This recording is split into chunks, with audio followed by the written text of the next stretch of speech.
A Step into the Past Volume 25 Chapter 12. Book 25 Chapter 12, At the Brink of Death.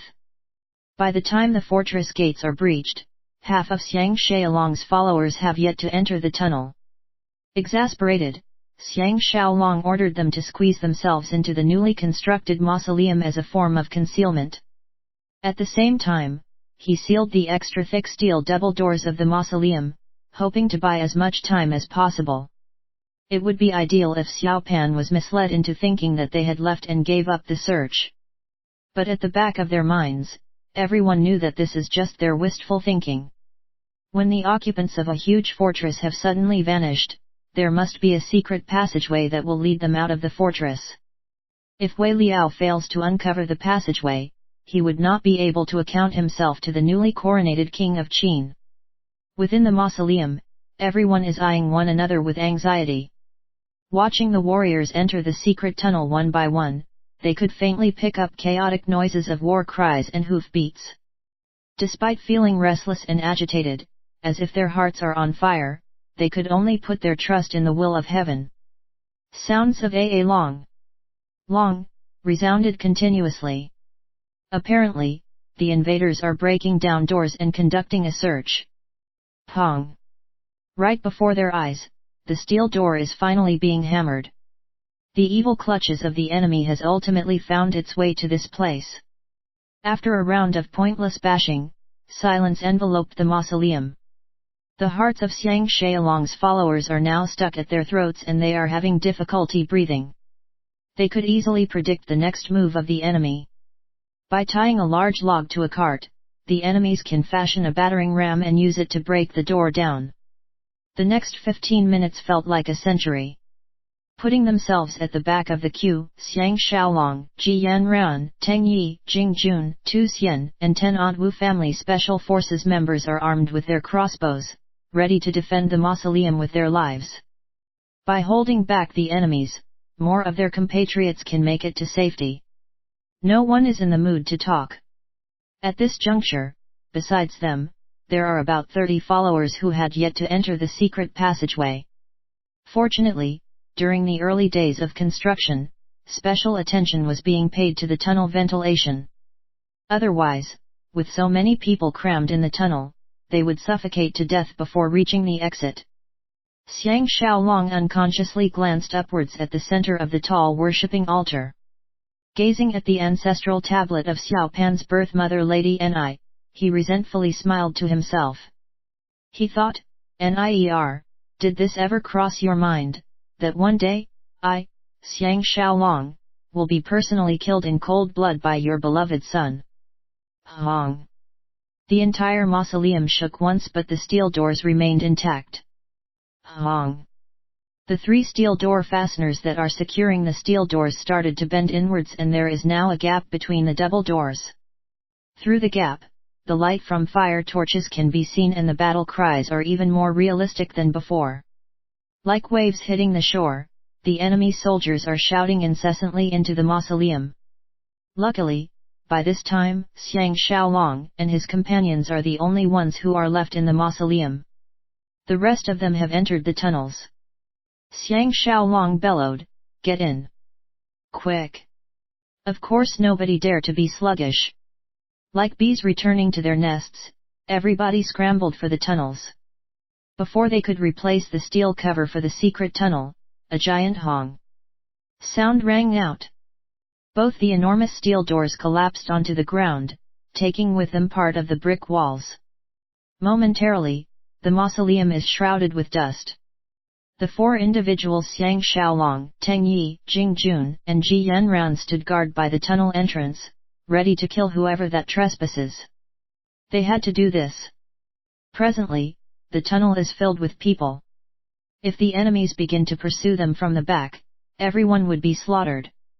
The more they can delay the enemy and prevent them from understanding the tunnel layout, the greater chances of survival the others would have. The light from a fire torch is shining down the tunnel. Xiang Xiaolong and the others stepped backwards, avoiding the illumination of the torch. A man excitedly shouted, "The entrance is here." They did not even have enough time to put the steel cover back. Xiang Xiaolong and the others groaned to themselves. Out of the blue, beyond the passageway, the entire mausoleum became completely silent. Next, sounds of kneeling and paying of respects is heard. Although Xiang Xiaolong and his companions are itching with curiosity, they are equally terrified. However, there is nothing they can do. This man must be Wei Liao. Ying Zheng is amazingly quiet. Pock! That was the sound of someone kneeling down. From the edge of the tunnel entrance, Li Si's quivering voice sounded, "Great King, please have mercy." Wei Liao was astonished, "Chief Officer." What followed was another round of mysterious silence. Wei Liao's voice sounded again, "Great King, please give the order at once. Otherwise, if we miss this opportunity, it will be lost forever." He then dryly coughed once and wondered, why is Great King staring at the worshipping altar and the ancestral tablets? In the hearts of Xiang Xiaolong and the other three, an indescribable feeling is beginning to emerge. Xiao Pan must be quietly gazing at the tablet of his beloved mother Lady Ni. Except for the four of them, the others should have crossed the halfway point of the tunnel. In another 30 minutes, the evacuation would be complete. Nonetheless, if Xiao Pan takes up Wei Liao's suggestion, everybody will still end up dead. The familiar voice of Xiao Pan finally sounded, "Official Wei and the others, Guoren hereby command that you retreat from this room at once. Only official Li shall remain." Wei Liao was stunned, "Great King!" Xiao Pan roared, "Get out!" The sound of footsteps was heard. Once his soldiers are out of earshot, Xiao Pan questioned in a deep voice, "How can we prevent the world from talking about this incident?" Li Si answered, "After Great King has conquered the 6 states and united the lands, Great King can issue a nationwide decree, prohibiting anyone from mentioning the 3 words, Xiang Xiaolong. Violators will be beheaded at once. This would certainly make everyone stop talking about him and the problem will be resolved accordingly." Xiao Pan coldly hissed, "If they did not talk about him but recorded him in historical documents, what should we do?" Li Si replied, "Great King can burn their books and bury the authors alive." Below them, Xiang Xiaolong is absolutely flabbergasted, never expecting himself to be the reason for Qin Shi Huang to burn books and bury scholars alive. Concurrently, he realizes that the burning of the Book of Wu Pu is to deny the public of valuable knowledge. Xiao Pan grilled, "Nevertheless, how should we explain the killing of Liu Buwei by Xiang Xiaolong?" His voice becoming louder, Li Si proclaimed, "It is really simple. The explanation is, to escape punishment, Liu Buwei fled back to his territory of Xi'ai where he eventually committed suicide by drinking poisonous wine." Footsteps sounded again and someone came to the edge of the tunnel entrance. After a short spell of silence, Xiao Pan's voice lightly expressed, "Master, may you have a safe journey." Following that, Xiao Pan decisively thundered, "Retreat at once." The footsteps trailed off. Unable to hold back any longer, the hot tears of Xiang Xiaolong overflowed his eye sockets. In his heart, he could feel the immense agitation of creating a crucial episode of history. The minute Xiao Pan steps out of his mother's mausoleum, he would no longer be the Zhao Xiao Pan from Handan. Because he would have completely severed his past and become a true blue Ying Zheng. In the future, all his energies will be expended on the grand scheme of conquering the world. The instant he crosses the fallen steel doors, the 6 states are destined to be eliminated one after another. Their opponent is the unshakable super conqueror, the founder of China, the bearer of the title, one in a millennium emperor, Qin Shi Huang Ying Zheng. Recomposing their emotions, Xiang Xiaolong and his companions caught up to the main body by going through and exiting the tunnel. To their astonishment, they spotted Wu Guo and the guardians among them. It turned out that they were forced to take the roads after Lord Changwen barricaded the river route. As a result, they ended up arriving several hours after Ying Zheng.